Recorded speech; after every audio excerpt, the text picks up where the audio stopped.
Welcome, my lovely learners, to today's activity. We are still on disease in humans and environment. Today, we'll be looking at the mode of spread of airborne disease and what their prevention.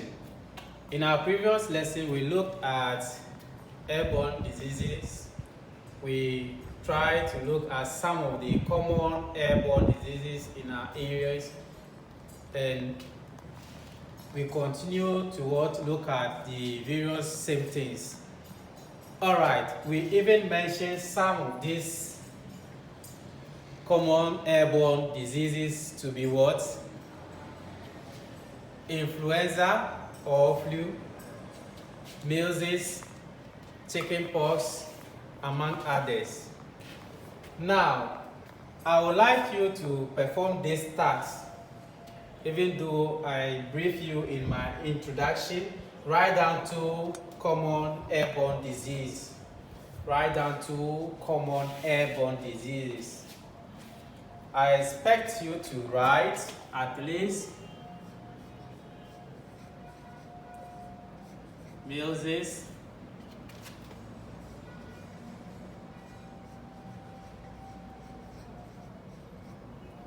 chickenpox,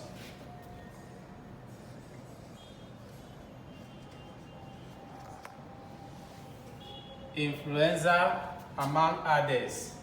Now, let's look at the mode of spread of these airborne diseases. In our previous lesson, I briefed you about that, but right now, let's quickly look at them.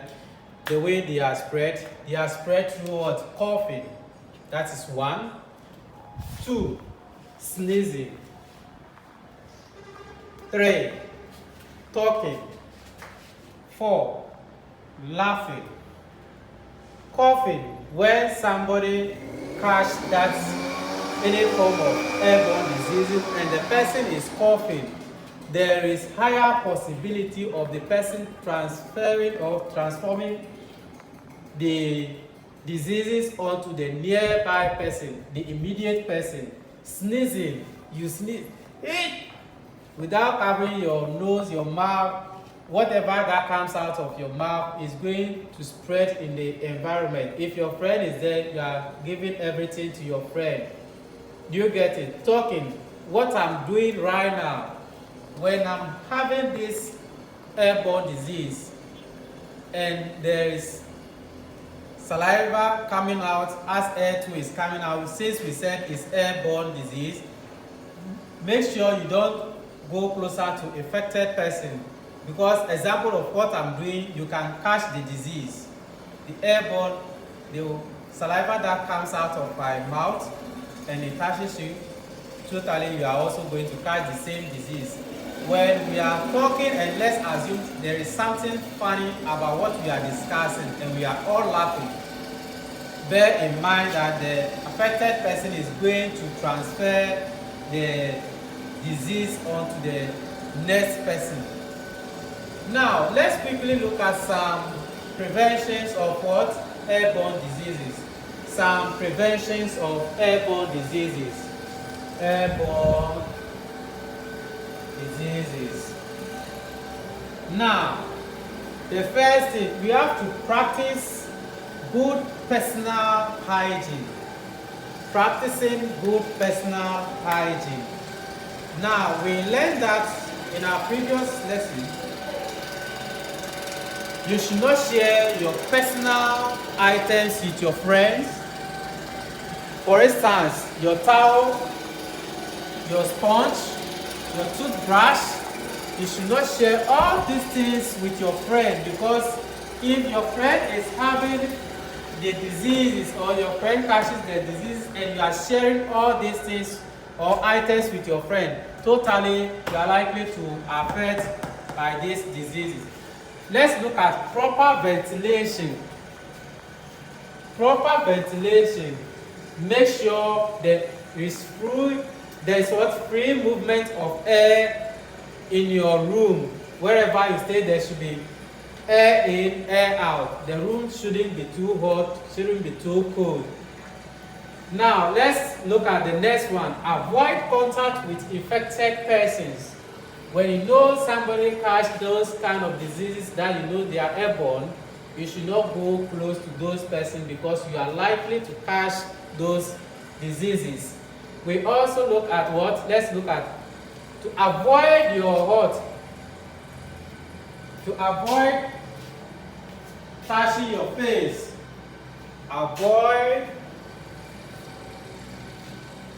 touching your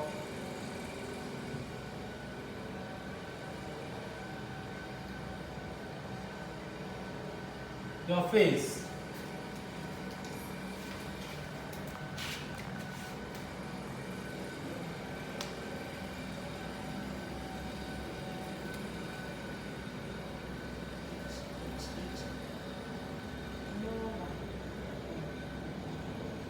Avoid touching your face.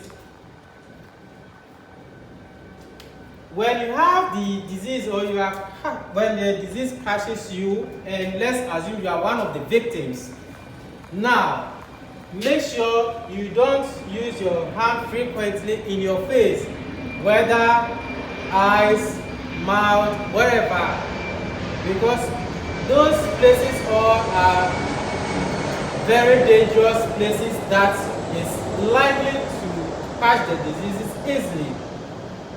Now, we are warned by this COVID, this very pandemic, that we should thoroughly wash our hands and then running water with soap. We should wear nose or nose masks, especially those victims. You have to wear the nose mask. If you are not a victim, you are going out to, you have to wear the nose mask just to prevent this example of airborne COVID-19. Now let's look at the other one that I just explained. Cover your mouth when what? Coughing or sneezing. When coughing or sneezing. As I've demonstrated earlier on, you should always put on your mask. Example, what I have here.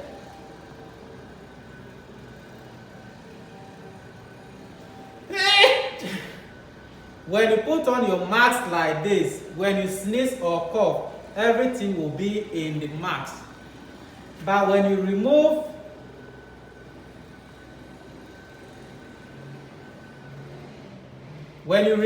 the mask and you sneeze, if something is about coming, it will only come free out of your mouth. If saliva, it will come. If germs, disease, anything, it will just come freely. Take note of all this prevention. Make sure you exercise the safety precautions. Keep revising your lessons till we meet again. Bye-bye.